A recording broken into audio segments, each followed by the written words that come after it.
So well students, we are doing normal subgroups.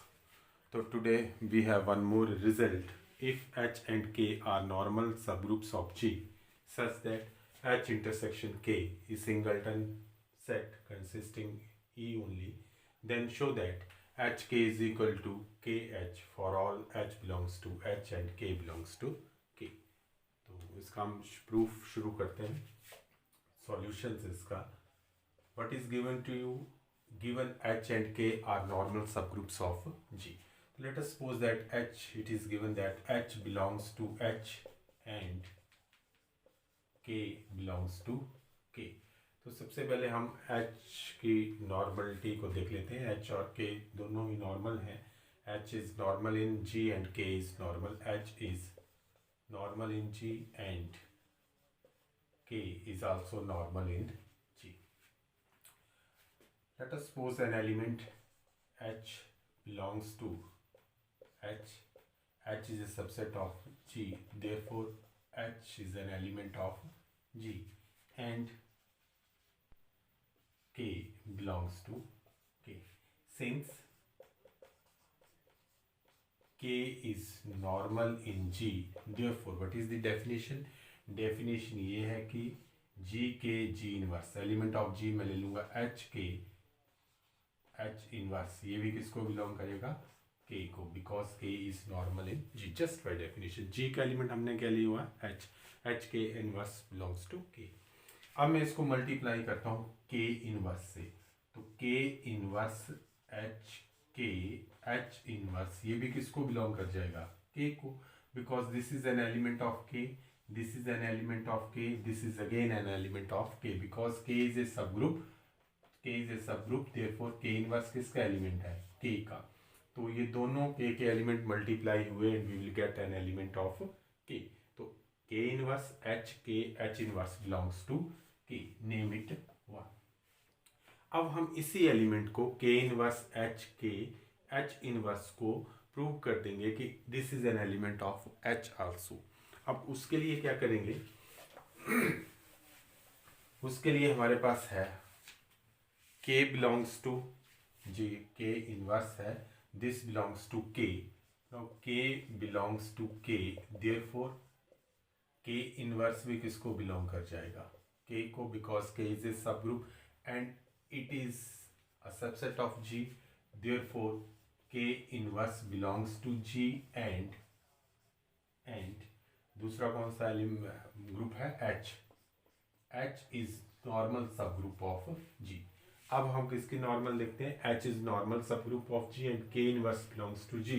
This implies that K inverse HK किसको belong कर जाएगा? H को. अब सिर्फ हमने इतना देखना है कि K इनवर्स G का एलिमेंट है और H is normal in G. Therefore G का एलिमेंट का जो भी है और इसका इनवर्स, तो K इनवर्स का इनवर्स मेरे पास क्या आ जाएगा?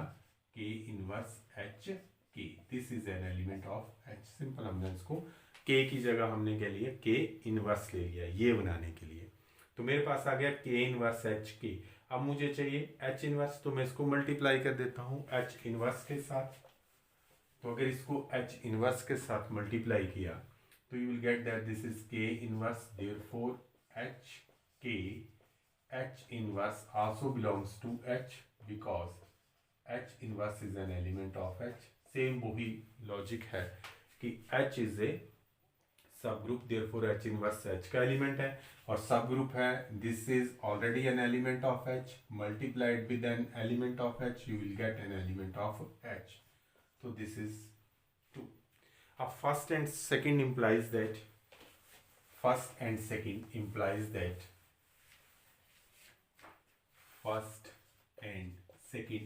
that K inverse H K H inverse belongs to H intersection K. लेकिन it is given that H intersection K contains only one element which is identity. तो this is equal to E. इसमें एक ही element है, तो this means that K inverse H K H inverse is equal to E. और अब मैं इसको multiply कर देता हूँ यहाँ K के साथ, यहाँ K के साथ, तो K inverse H K H inverse अगर मैं k के साथ यहाँ मल्टीप्लाई करता हूँ तो k के साथ यहाँ मल्टीप्लाई हो गया।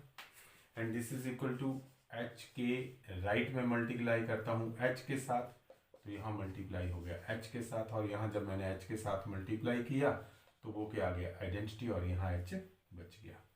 सिमिलरली दिस वन, तो you will get H K is equal to K H for all h belongs to h and k belongs to k। तो एच के किसके बराबर हो जाता है, के एच में, अगर आइडेंटिटी एलिमेंट ऐसा होता है। और आपने ये भी पढ़ रखा है कि एच के इज ए सब group if and only if H K is equal to K H. तो इस केस में एच के किसके बराबर आ जाएगा, के एच के बराबर। तो आपको ये भी पूछा जा सकता है कि क्या एच के एक सब ग्रुप होगा प्रोडक्ट ऑफ, तो ये भी आप इसमें से लिख सकते हैं। Next theorem is, so the result is if a cyclic group K is a cyclic group of G is normal in G, this is a normal subgroup of G, then every subgroup of K is normal in G। तो आपने K के subgroups को किस में normal बनाना है, G में normal. तो what is given, given that आपने पूरा लिख देना, given that K is a normal subgroup of G and what is K, K is cyclic.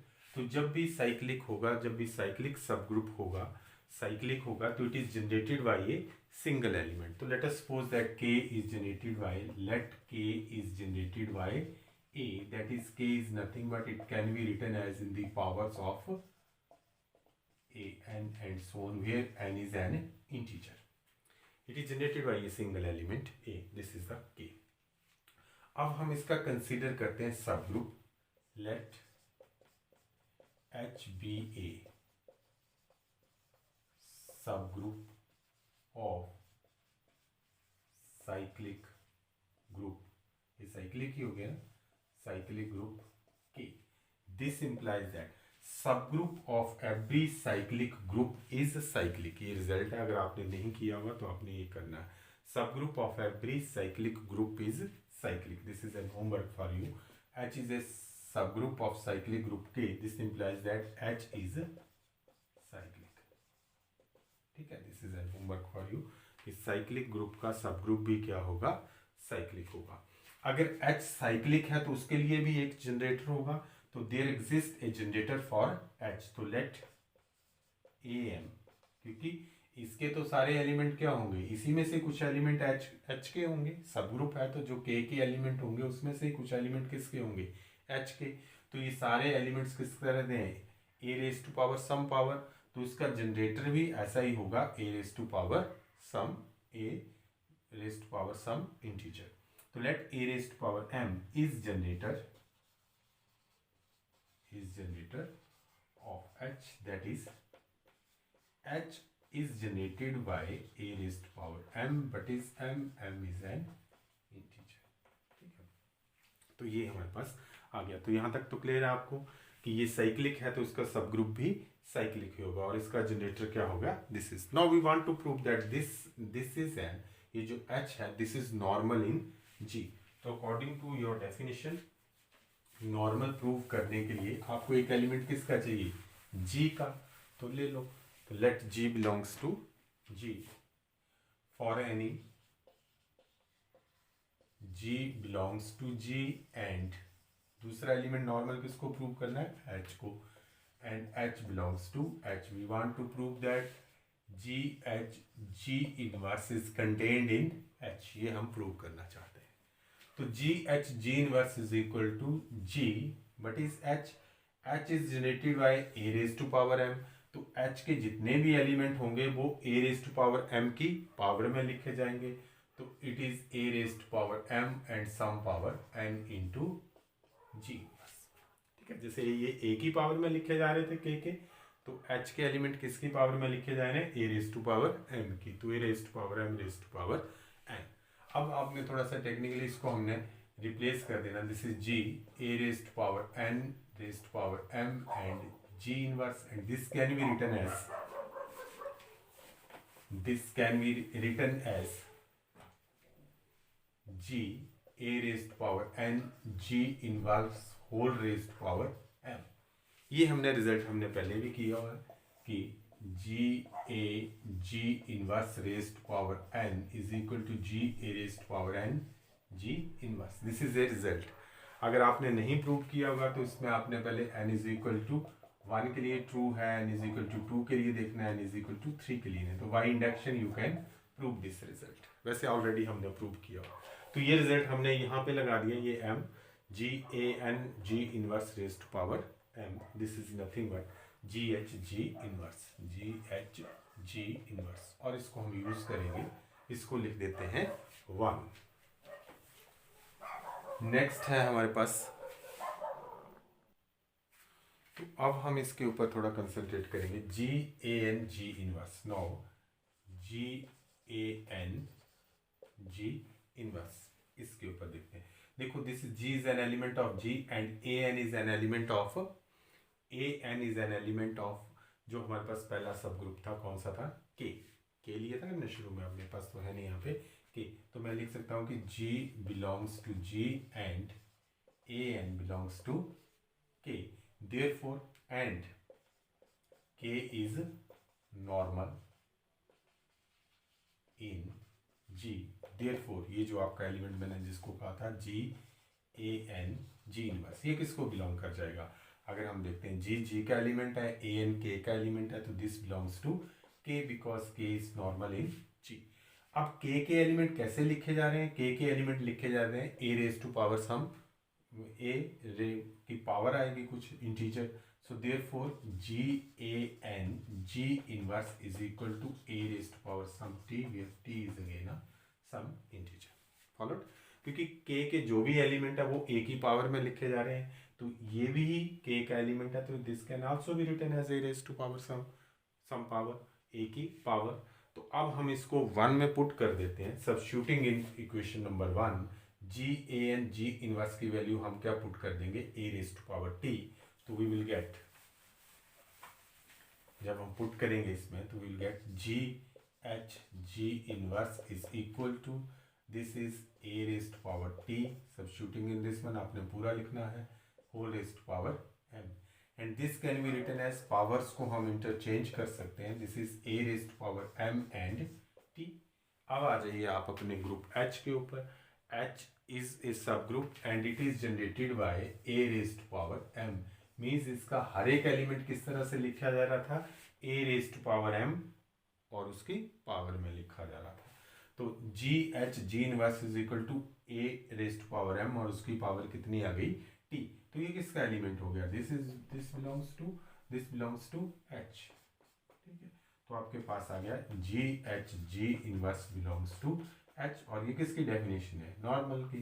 This implies that H is normal in G।